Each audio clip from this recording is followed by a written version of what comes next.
Hey everybody, happy Saturday. It's chilly here in Vermont, but I'm going to be outside for a bit. Hey Jamie, nice to see you made it.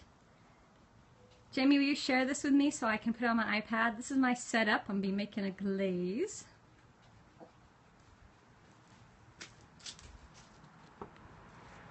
Hey everybody.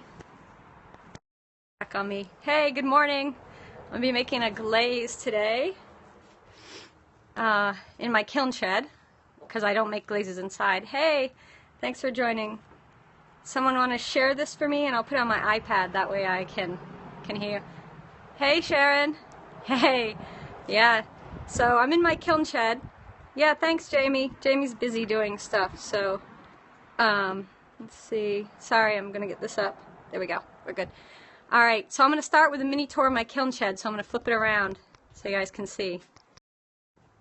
Alright, so this is the door to my studio, my back door. So, hey! Yeah, glad to share. So that's the inside of my studio, and my back door leads out here. So this is my kiln shed, which I'll give you the overview of the building. It's just a little shed that we tacked on the back of my barn. Yeah, there's my kiln. It's a 16 cubic foot updraft gas kiln, Fred Olson design. It's a pretty awesome kiln. You just fired your bisque. Yeah, there's my messy solder mixer hanging out. I have gas. I have gas. I do have gas. It is a gas kiln. I have gas. Not something everybody wants to admit, but yeah, I got gas. So I haven't fired this kiln since 2 summers ago. Mostly because if I'm shaking, it's because it's freezing out right now. I'm going to open this up. I don't know if I can get a good enough view so you guys can see inside. Love to have gas, yeah. Alright, I'm backing up my mess so you can see in. Now, am I throwing? I throw porcelain. Yeah, so there's the inside of the kiln. Updraft, the burners are underneath. I still have to rake out down there. It's a little leafy down there, you can see. So there's 3 burners on each side that come up through the bottom, and there's an arch. I built this kiln myself, which was pretty awesome. It took me about a month to do it, and I built it in November, which is maybe not the smartest idea in Vermont. No, I don't gas fire 9 times. So this, I electric kiln and all that. So here's my storage of chemicals. I just wanted to show this for everybody out there. It's kind of messy, you know, because it's a kiln shed, right? There's an old kiln that I got donated by a school. They gave it to me, the high school here. And you want to learn how to build one? Yeah, it was awesome. The school was just dumping that, so they gave it to me. It's a Paragon. It's pretty nice. I want to turn it into a little wood fire. And then there's my piles of chemicals, like my silica and my whiting and some more bins. So I'm going to put this back on me. This is my table setup. So this is what we're making today. It's a cone 6 satin. Theirs is, yeah, the Paragon kiln is an octagon. So that's the recipe if you all are interested in. It's EM satin. It's the one Chandra Debus uses. And you can find this on Monroe Clay Works page. So it's Monroe Clay Works. So as you may have noticed, I'm all ready with my gears here. I got my mask. I've got a friend helping me. Bad Chicken has come to help me make my glaze. So this is my mask, and I have the little filter cartridges on that is rated for silica. I always make my glazes outside. I never do it inside. And this morning it's about 37 degrees, so I'm a little cold, but I got to get this done today. Bok, bok, bok, bok, chickies. So I thought I would just do a little quick glaze making. Freezing. I know, it's cold, it sucks, but such is the life. So before I start, put on my mask, and I don't know if you guys will be able to understand me talking with my mask. Froze loading the bisque. Yeah, it's cold. So I'm going to talk about everything first before safety a little bit before I get to my mask, because you won't understand me. So this is my bucket that I have already prepped clean for putting my glaze in. And what I do when I make glazes is I write on the bucket the glaze recipe. That way, and the cone, you know, so EM satin, cone 6, the sun's coming out, yeah. And this is the day, I put the date that I made it on it so I know, just for my own records.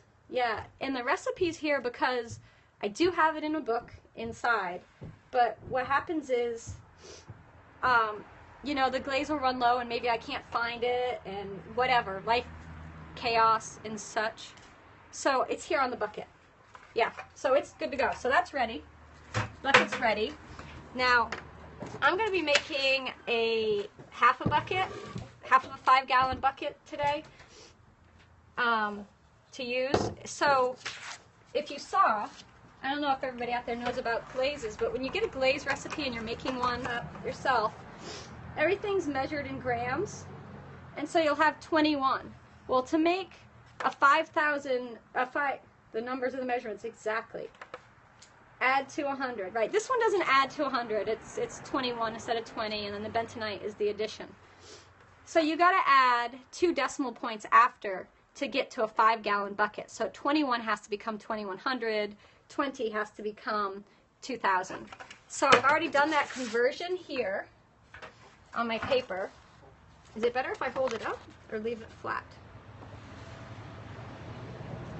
So I did the conversion here, which is this place, but because that's for a full bucket, but because I'm making half a bucket, I had to divide that in half, so that's right here. So that's what I'm going to be doing. And so I don't know if it's better if I zoom on in or what. The glaze play well with mason stains and oxide. Yeah, yes, this does. Chandra Debus uses this a lot in her work, and she uses colorants. 4 to 6% mason stains is what you want to add for your colors. Oxides might run a little more, so do some testing with it, I would suggest. So I have my scale. It's a digital scale. It's just a regular kitchen scale with a digital readout that I can set to grams. And then I have a big bucket. Hey Tim, how you doing? And this I'll just sit on here, I'll zero it out, and I'll measure into this bucket each ingredient, and as I do that I check it off my list and add it to the big bucket that I have going down here. So that's what I'm going to do. So I'm going to put on my mask. And I don't know if it's better if I zoom on in. Thanks for the hearts. What do I use it for? I use the glaze, Kowalski. What glaze do I use this glaze for? This is a satin glaze that I put over my underglazed Mishima instead of a gloss. Right, so you could use a clear gloss. I want this as a clear satin to go over my Mishima because I want the colors from my underglaze to come through. Yeah, you got it? Cool. Now, I don't know if this is better if I tilt it up. I think maybe I'll zoom in. Still use triple beam balances. Yeah, some people do. They're really expensive. This kitchen scale was, yeah, Tim does.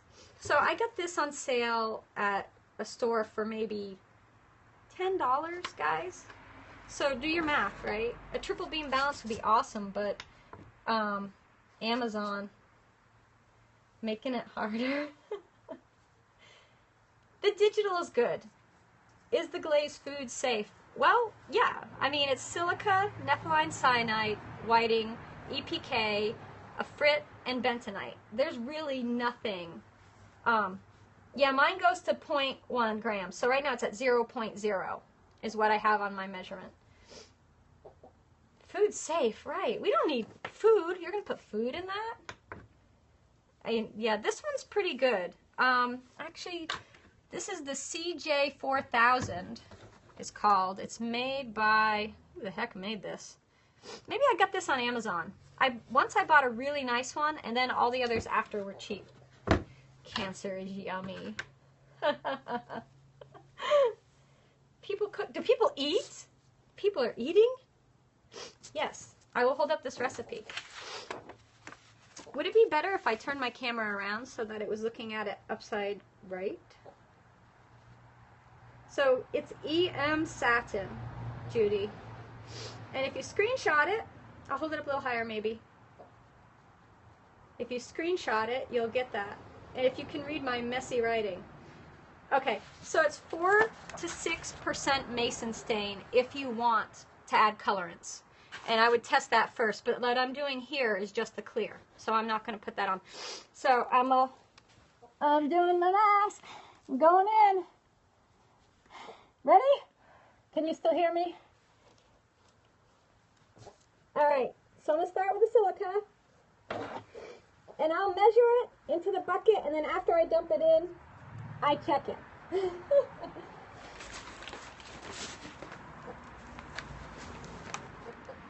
Loud and clear. Awesome. I'm going to take off my gloves because I don't want to get anything on it. Ah!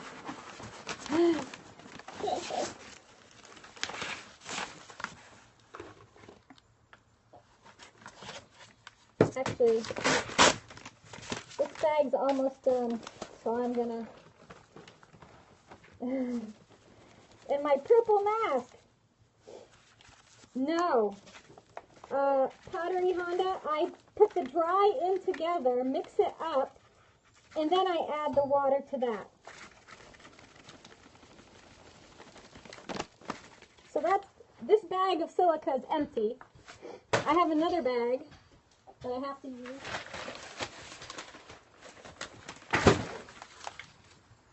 The purple.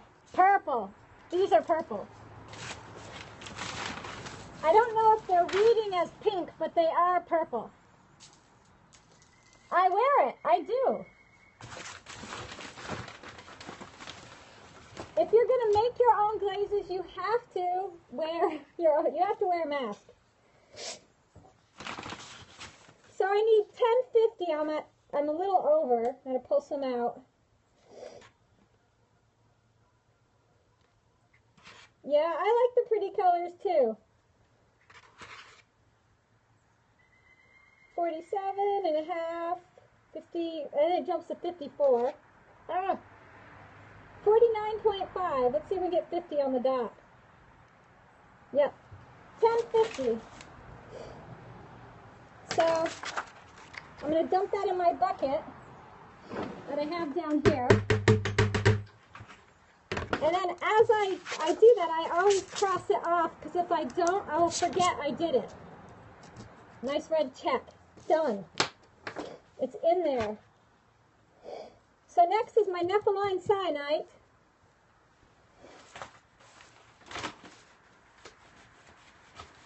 Which is 1,000 grams.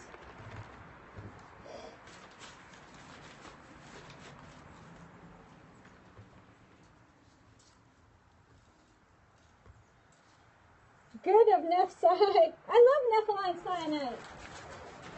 It's one of my favorite things to say. That and Gerstly borate. Gerstly borate. Oh, and spodumene. Yeah. Like, I always want to name my pets the names of ceramic ingredients, but I don't think other people would get it. So I need 1,000, and I'm at 1,004. 1,002. So it's a little fiddling to get there. There we are. We're at 1,000. So that's my next side going in. Custer Feldspar. Who did get it? Yeah, right. I know. So I'm going to add the whiting. And for those who don't know, whiting is also called calcium carbonate.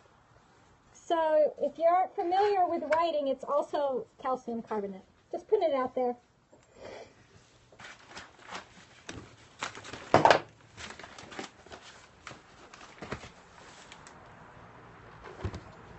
Ah, someone's, all right. Thank you. I know, fancy, huh?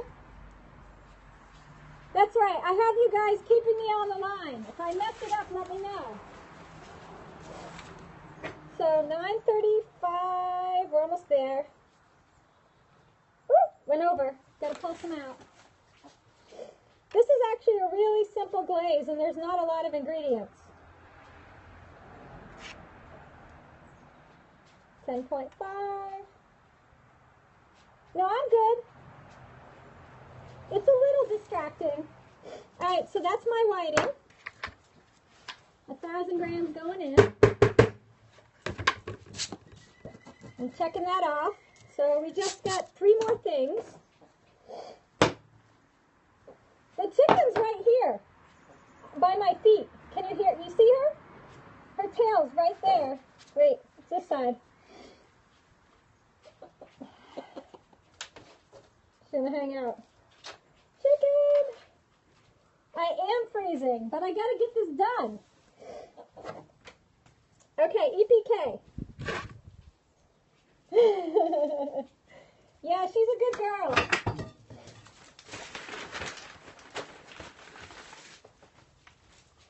All right, so here's a little quiz, right? When you buy your ingredients, usually you buy it by the pound, right? So who knows how many grams are in a pound right off the top of their head? I know, but I'm asking you guys. Tell me how many grams in a pound? Who can get it first? Now, well, that's close. I think it's a little off from 454. 60 million, Judy. I have 350. No, not 350. 2.2 pounds per gram. Per kilogram. Well, I have, so I learned it as 453. So you're close with 454. I don't know if that matters. Like, yeah, she won. So I don't have a prize, but you get like all the hearts for you, right? We'll just give her lots of hearts.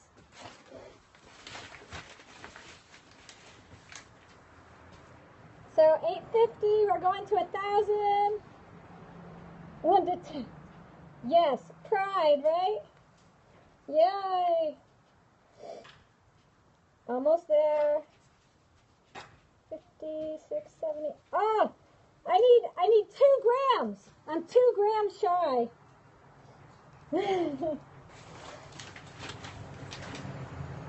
So I need 2 grams. Oh, and then it went over. I hate that. Serious. Uh-oh. I'm getting stuff all over my iPad. I need a case for it. I didn't show it, and I don't have a piece right here. It's in the house, so I'll have to do another scope. I'll show it tomorrow when it comes out of the kiln. All right, so we're at 1,000 for the EPK. That was EPK, right? Oh, you guys distracted me. Now I'm worried that I grabbed the OM4 instead. Oh, so you round it up. So 454 would be right. All right. Now look at this. You're right. You distracted me. I don't know if I got OM4 mixed in my EPK. So I'm going to have to just ditch this and start with a new batch. Darn it. All right. Don't scope and mix. Yeah, you're right. I know it. The sad thing is it was the very end. That's okay. I've got plenty of EPK, so.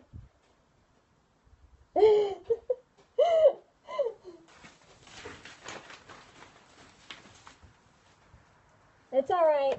We're going to be good here. This is the EPK. You think it's clear? Oh yeah, if you're asking about the glaze, it will be clear. It's a clear satin. There's nothing else in it. If you add mason stains, you'll get color.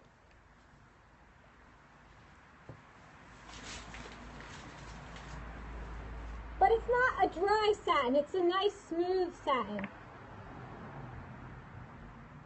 I did. I've been checking it off.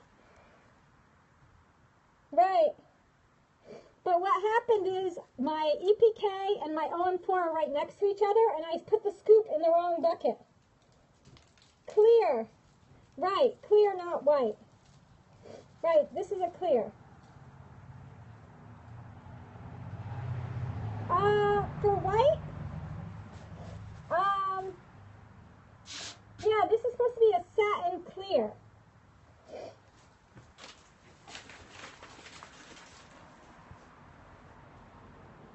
Mason stain for color. Right. I've not done it as a white yet. I've never tried making it white. Only to get to clear. Circle packs or super packs, right, would work. Come on, get to 1,000. I'm taking forever. I live in Vermont, where it's really cold this morning. Yep, titanium dioxide. Vermin. That's terrible. All right, we're there. There with the EPK. Yeah, thanks, Judy. I live in Vernon. All right, so that was the EPK. Check. Now we're going to do the print 3124. Yeah, she's silly. That's Judy. Yeah, sure. It was a mistake. Calling me vermin.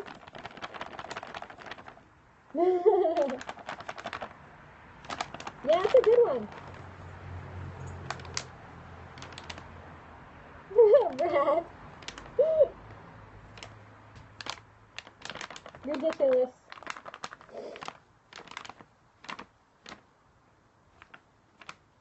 Shake it, shake it, shake it, shake it. Almost there.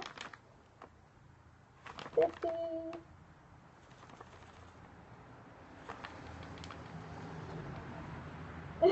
The D. I'll show you guys the D after. I'll show you the D after. And you can tell me.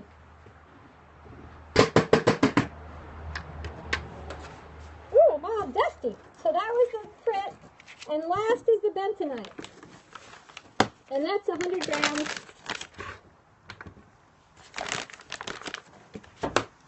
My bentonite. Hey, you can see why I do this outside. You can see the mess I'm making. It gets everywhere. Hey, thanks for joining. Oh, no. Hey. Okay, Jamie, have a good day. Thanks for tuning in. Yeah, the freezing is kind of sucking, I have to say. Okay, bentonite, done. So that's it. That's the glaze. That's everything. So it's all in here. See if I can get it so you can see. Down inside, let's see. Can this go up higher? Trying to raise this up. All right. There we go. So you can see in. There's everything. Yeah, put your mask on. So I've got a stick. I've got my Glaze Storage stick, just an old broom handle. No, I didn't use tin. I'm making a clear. So I just stir this to mix everything up. It's still dry. And usually I would do this on the ground.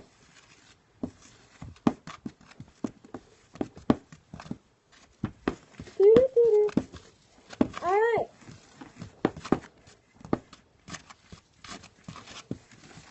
So that's the dry mix. I don't mix it a ton. the water is kind of to eye. I don't have a set amount. I just pour it in until I feel that's enough. How's that, right? So I got my glove. Now I'm going to move the camera. Hydrometer. No, I'm first scope. Yeah, making a glaze. We're coming over here now. It's going to get a little crazy.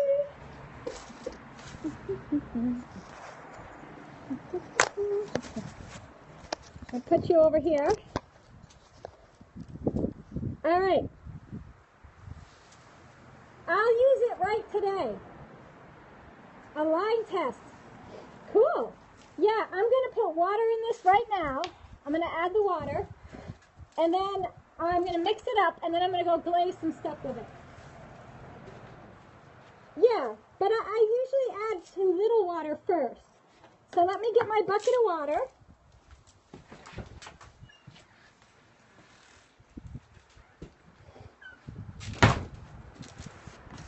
Yeah, make your glazes. So I just got some water. I'm going to start adding.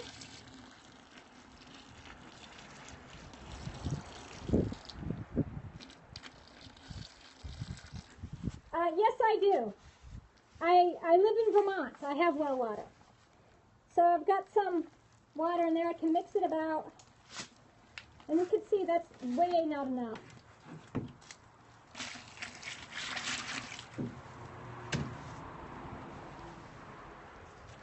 So this recipe makes a half a 5-gallon bucket that I mixed up. So I have an idea of where I can fill it to before I start putting water in it.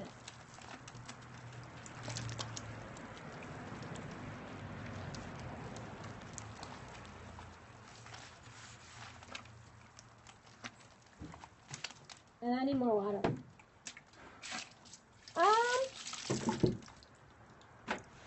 Poopy. I haven't found a benefit because glazes are suspension,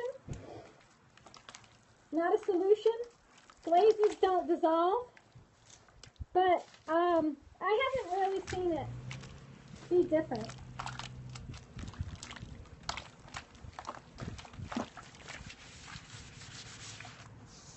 So you can see how chunky this is. And I'm going to put it through the sieve. Yeah, I'll blend it in a minute. I will. So I take it, so once I have all the dry mixed down, which I have, all right, I'm going to take my mask off and go in. So once I have all my dry mixed down, I take it inside the studio and sieve it because there's no dust in it anymore.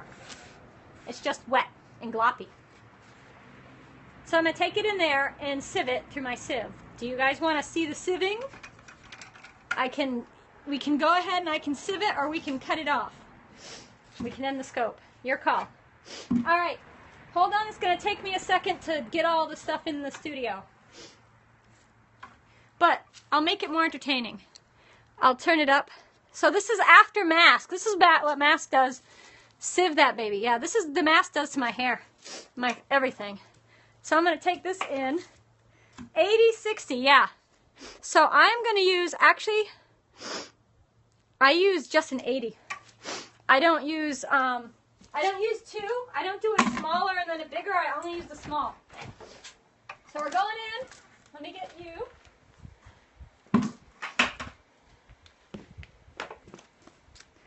Yeah, mask hair. Exactly. That's what happens. You get mask head. All right, we're going in. Yeah, I only use the 80. I don't want to, look how high. I don't want to waste time. And that's terrible. But I'm like, if I'm going to sieve it, I'm going to use just one sieve and get it done. All right. I know, that's a good idea. No, I just use my hand, and, well, it's in a glove, a nice, lovely kitchen glove. And I just do it by hand. I'm low tech. No, me? No, Judy. I don't worry about the ingredients. All right. This is going to be interesting because my hands are covered. My hands are covered in glaze, so I can't really move the camera much. I know, the purples. All right. I got to grab my water. Hold on. You can hang out in the studio for a sec.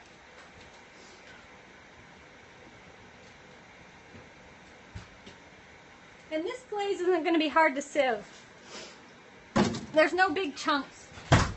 You know, sometimes when you have the same mask, you actually can design matching gloves and masks. I have a running nose. Well, it's not fit, you can't see it, but I am sniffly because it's cold out. Yeah, it's cold. So I'm going to take my mask off. Actually, I can't one-handed, so we're stuck. So in my sieve, I got my sieve. Kohl Lab sieve. And I've had it so long the mesh number is rubbed off. But you can see there's our mesh. Yeah, I'm fashionable. I mean, check out the outfit. I got the chameau boots. I got my Columbia jacket. I used EM satin. I used EM satin, which is the one that, yeah, Vermont fashion. This is it. EM satin, which is from Chandra Debus. She uses that one as well. So if you know her work, you'll know that glaze. All right, we're gonna do this. We're gonna do this now. It's gonna happen. You went to UVM? Cool. Yeah. So I'm in the southern part of the state. What do? I am a ceramic artist. I'm a potter. I make pots, and right now I'm making a glaze. And maybe I'll zoom in. How do we do this again? You're gonna make that glaze? Yeah, make it. Do. Pots. That's illegal. Yeah, we all know that joke. I live in Arlington.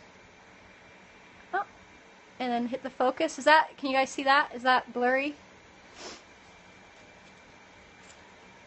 Just do it. I know, the anticipation. Sieve that glaze, lady. All right. Here we go. We're sieving. Here it comes.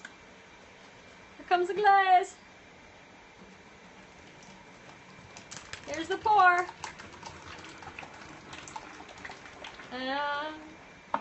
I did show the recipe. Yeah.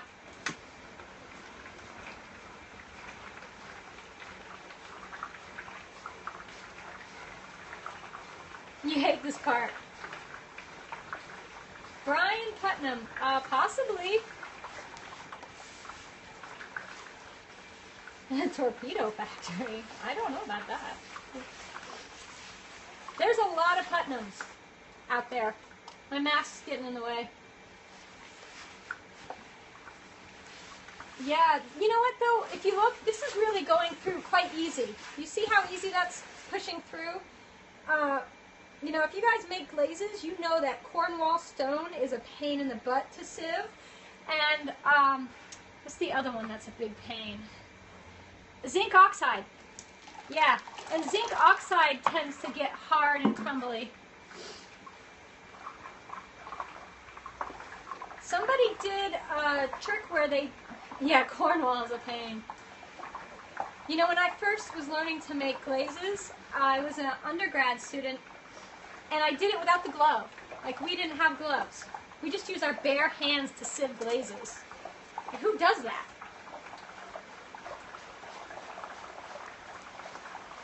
You like playing with Cornwall?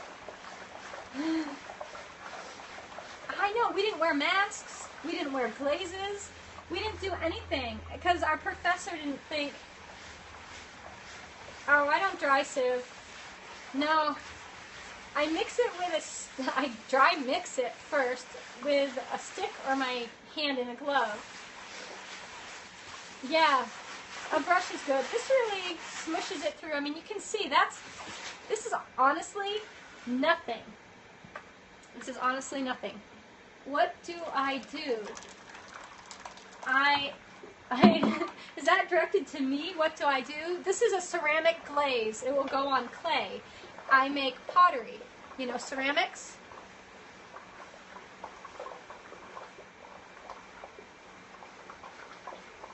Oh, go have your coffee. Order a scale. Yeah, our professor gave us those little, at the end, my senior year, he decided that if we were really serious, we should wear masks, and he went and bought those little those white paint masks, like paint few masks or whatever. Like, those are going to do anything at all, truthfully. I know, he's trying to kill us all. Yeah, I wouldn't make glazes in your basement. I wouldn't do the dry part in your basement. Do it outside. I do all my dry stuff outside. So that's the end of the half. He's lame. So there's still some chunky stuff down in there. I'm going to add more water to this. Yeah, mine wasn't 40 years ago, but it was, you know, still 10 years ago they were doing it that way. When I teach my students, we don't make glazes where I teach. We use pre-made. Actually, we paint glazes on. We don't dip and pour. So they don't get this at all. And we're very conscious of safety.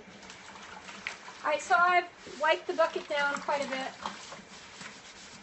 Getting all the lumps out. I'll wash this out. And I'm going to put this little bit in here. This glaze was a little, here using chrome or lead. No, I mean, there's nothing, well, in this glaze, there's really nothing in it, honestly. There's not even iron. I mean, it's pretty benign. I wouldn't eat it, but how many glazes in my studio?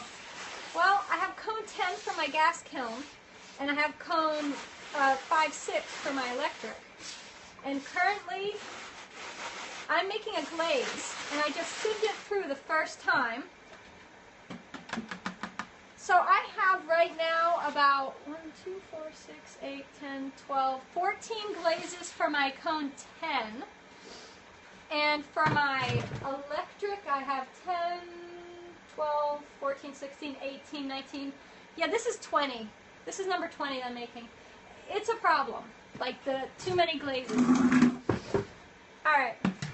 And I honestly think that's too many, and I've actually been keeping track of the glazes I don't use. And right now I'm down to just 5 that I use regularly. And I'm trying to get it down to just that. Yeah, me too. When I first started, I went crazy and wanted to make every glaze out there, so I did. Yeah, I know, it's a problem, right? It's an addiction. The too many glazes. So I've just rinsed this bucket out, and I'm just going to quickly dump this out the back in the yard. Actually, right here. I got another dirty water bucket happening. I'm going to sieve this again. So remember, this is my measuring bucket. The one with the, oh, hey, if you want the recipe, I don't know if you can see it, you could screenshot. Pull it down. Screenshot that if it's not too bad. How long? Where do I put all the buckets? Well, I'll show. I can show you in a second if you really want to see where all the buckets are. They're stacked everywhere in my studio. So this is actually maybe too thin for some, but I'm putting it over underglaze Mishima, and I really want that to show through. So I want it light. I want it a thin coat, anyways. Yeah, that's because I forget everything. Where are we? I'm trying to get that in a good spot. There we go. So I have a table, a work table, that underneath I store glazes. So I've got 10 glazes under that table. See, this is going really fast right now. I'm my own sieve, like mechanical sieve. The talisman has nothing on me.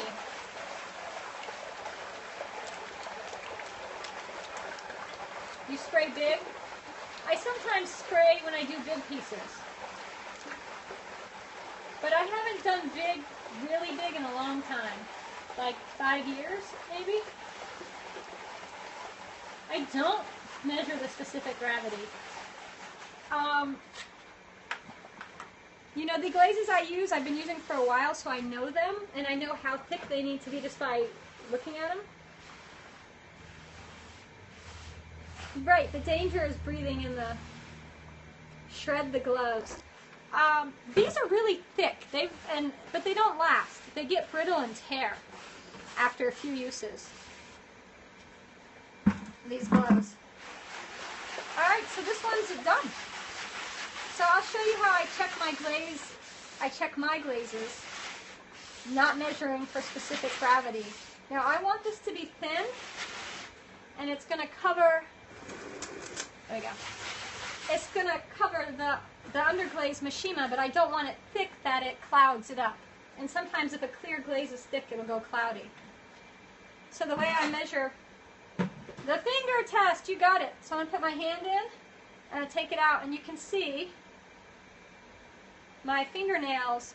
And so I just want to see a little indentation. You can see the thickness. You see that? Yeah. So that's my measurement. That's my high tech. So there it's mixed up. It's ready to go. And I'm going to put that on. Yeah, that's the way you do it too. It's low tech. So I'm going to put this on pieces today and put it in the kiln. So tomorrow when I unload it, there'll be results. I'll show you what. I'll show you what I'm putting it on. The cloudy problem. Yeah, you got to thin it down. This is way close. That's kind of freaky. All right. So here I'm going to show you. This is what I'm glazing today. I've got all these.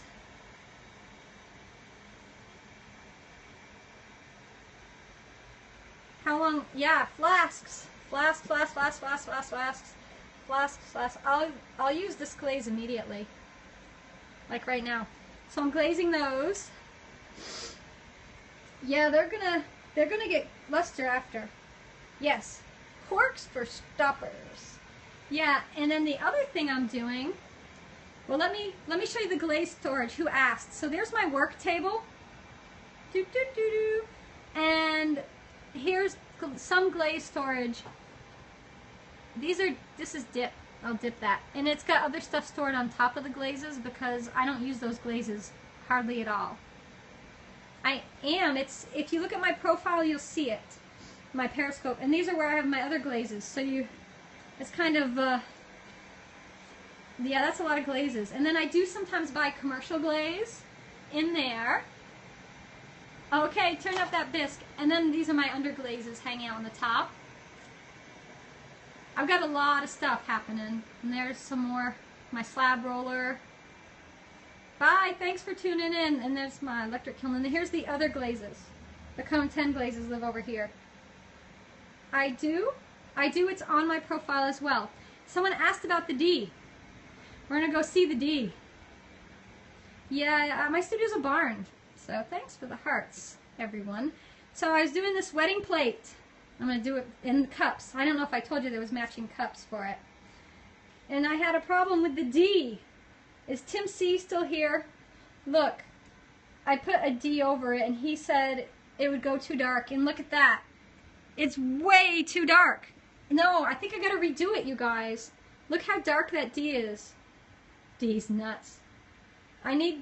Yeah, so it's due. She was going to pick it up today. I think I'm going to, yeah, I know, it's awful. So I'm going to tell her that I'm going to redo it and I'll ship it to them. You put the clear right over your underglaze or bisque first. The clear goes over the underglaze. I bisque and then, yeah, I bisque and then I underglaze, then I put that glaze on top. This is not the gloss. This is actually a gloss clear that's on this right now. And you can see, because this plate they're going to use. And I want it to be gloss. Although the satin's fine, that's just what they picked. But the good thing is the little cups. The little cups, I made them each a pair. A little pair of cups came out cute. And they've got seashells on it, and then he was in the Marines and she was in the Army. So I've got these sweet little cups, and this is the chun glaze that I asked about a lot. Redo ordinary. I can't redo that part. I've got to redo the whole plate. Hey, Rahab, nice to see you.